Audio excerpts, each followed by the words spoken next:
My name is Shautia Maina. I also go by the name Headstrong Historian. I'm a digital heritage specialist born and raised in Nairobi, Kenya. I consider myself a historian by passion and a computer scientist by profession. Since I was a young girl, I was very interested in history and culture, and I remember being fascinated by my grandparents' house and just historical subjects. And when I studied computer science, I felt that there was a very big need to combine technology and history, because technology is the future in as much as it is the present, but we were not really considering history as something that needed tech. We had agri-tech and fintech and health tech, but culture tech was not something that people thought that museums need or libraries need.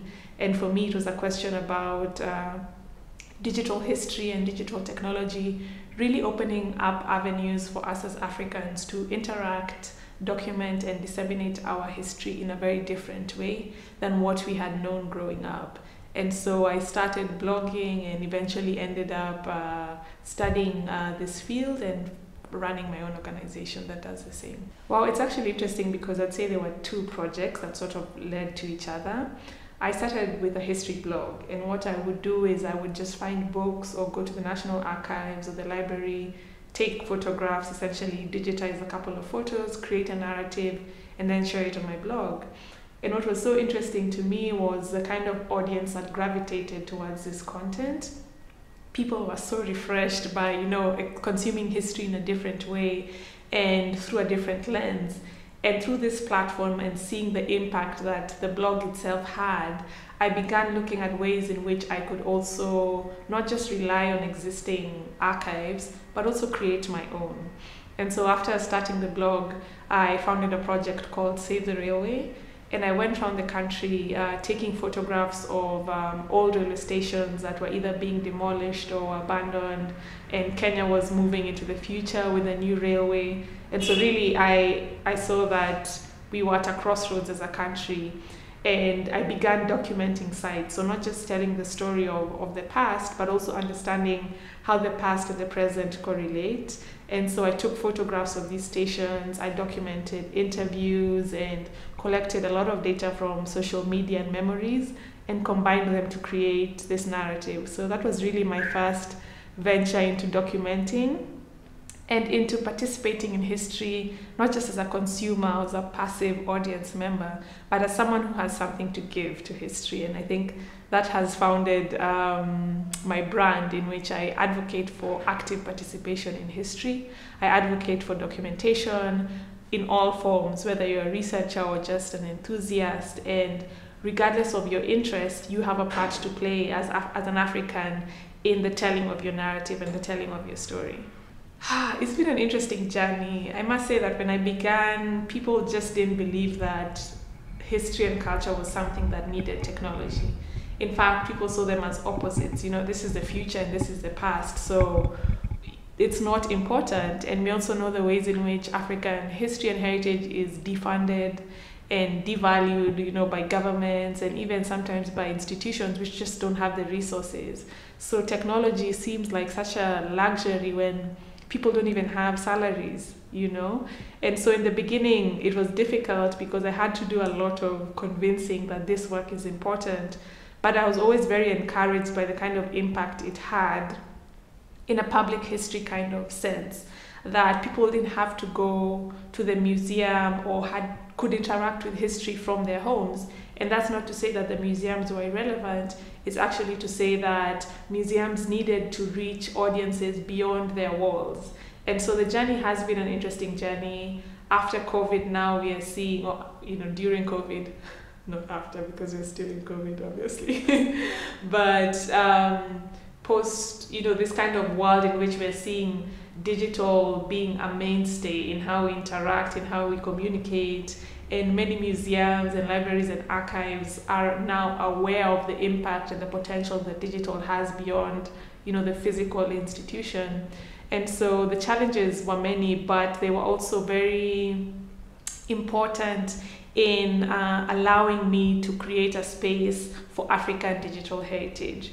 because digital heritage in itself is a very new field. It's still a new field even in the West, you know. And so to be able to define what digital heritage means for African culture and African audiences, I think it's a very crucial thing, without necessarily having to borrow concepts or models or approaches that are not exactly suited to the kind of context we are working in. Yeah. One of the recent projects that I'm working on is an initiative called the Museum of British Colonialism. Now, it's a very big name for a small team of volunteers who are working here in Kenya and in the UK to document and disseminate more truthful, more holistic accounts of what happened during colonialism. And one of the ways in which we are doing that is through digital media. Particularly, we are going around the country documenting detention camps or sites of detention that were erected, during the colonial period, and later after independence, their history sort of just fizzles out.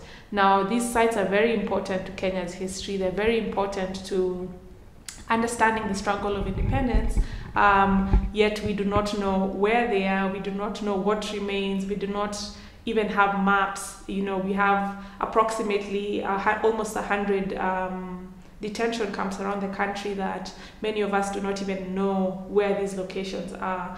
And so we're using digital media to, one, document them, to raise awareness on these sites.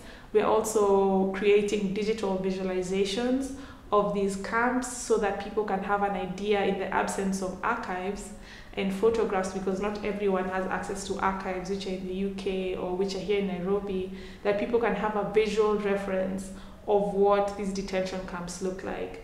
And the impact of this work has been phenomenal, to see people come to us and say, there's a detention camp right next to where I grew up, please come and document it. Or I know a site of a camp that now is a school or is a hotel, And so we are seeing a lot of history being erased in our lifetime, and a lot of what is in living memory in 10, 15 years may no longer be here.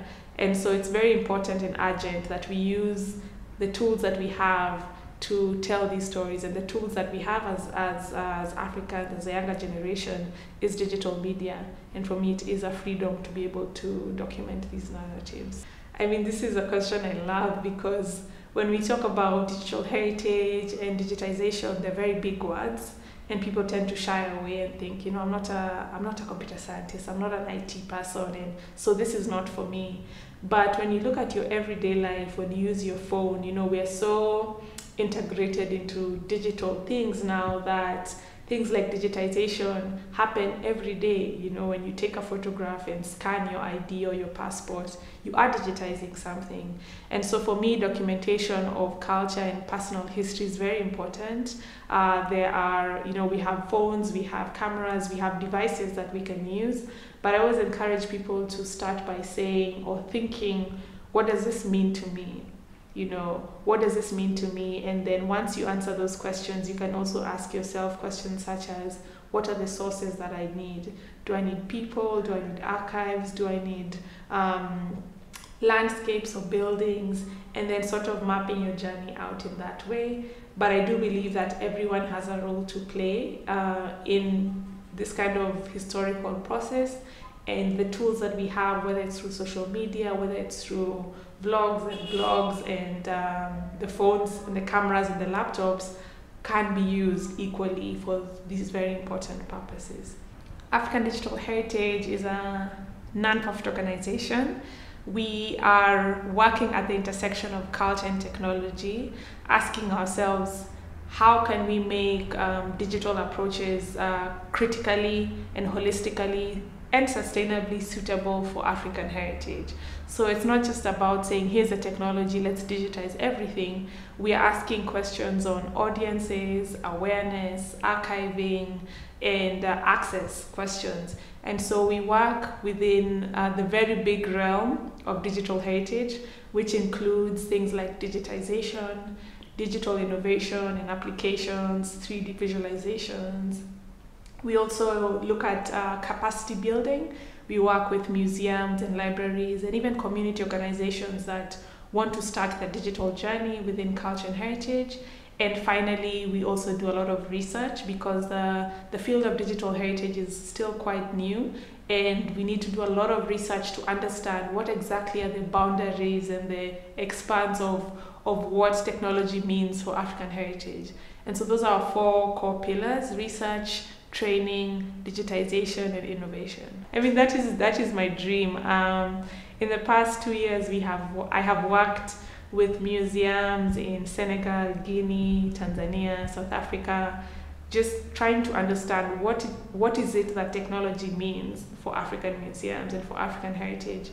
And it's very interesting to me to see that a lot of the issues that come up are the same, and museum professionals around the continent are very eager to use technology and to understand what it means for them, what it means for their audiences, you know. And so my vision for this work is to be able to equip people at different levels, whether it's in the institution or outside institutions, to be able to tell their own stories, to be able to document their own narratives, and not just document them but archive them. Because you can document and then in a few years the information is not accessible. So I think documentation and archiving at different levels, you know, even when children are in primary school, learning how to ask questions, learning how to participate in history is very important. And so the dream for me is to be able to create resources and spaces for people to learn how to use these devices and to use these technologies, but also to be able to bring them into people's homes, not just in institutions.